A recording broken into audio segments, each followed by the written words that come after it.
अमेरिकेची भारताला रशियाकडून तेल खरेदीसाठी 30 दिवसांची सूट. इराण-इस्रायल युद्धादरम्यान तात्पुरती मुभा. भारताची रशियाकडून 20 दशलक्ष बॅरल तेल खरेदीची प्रक्रिया सुरू. अमेरिकेकडून आतापर्यंत 30हून अधिक इराणी जहाजं नष्ट. दुसऱ्या महायुद्धातील विमानवाहू जहाजांचाही समावेश. अमेरिकेचे सेंट्रल कमांडर ब्रॅड कूपर यांचा दावा.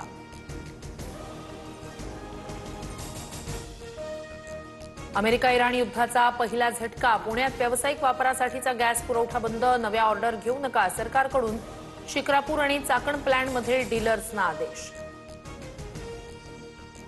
भारतीय वायुसेनेचे बेपत्ता सुखोई 30 फायटर जेट आसाममध्ये क्रॅश. आसामच्या कोर्बी अँगलाँग भागात सुखोई 30 फायटर जेट दुर्घटनाग्रस्त. मराठी पायलटचा मृत्यू. धर्मांतर विरोधी कायद्याला राज्य मंत्रिमंडळाची मंजुरी. जबरदस्तीनं धर्मांतरण केल्यास 7 वर्षांची शिक्षा आणि 5 लाखांपर्यंत दंड ठोठावला जाणार. दोषी व्यक्ती किंवा संस्थेविरोधात अजामीनपात्र गुन्हा दाखल होणार. एआयबीचा रिपोर्ट आल्याच्या 4 दिवसांनंतरही अद्याप एफआयआर दाखल न केल्यानं रोहित पवार आक्रमक. दुपारी 4 वाजता पुण्यातील सीआयडी ऑफिसला भेट देणार. दादांच्या विमान अपघाताच्या तपासाबाबत पाठपुरावा करणार.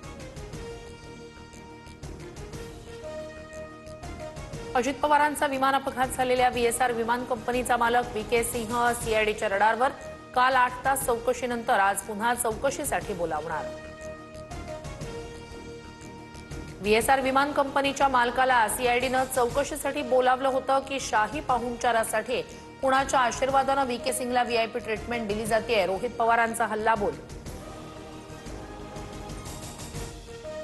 बारामती राहुरी विधानसभा पोटनिवडणुकीची पुढील आठवड्यात घोषणा होण्याची शक्यता. सूत्रांची माहिती.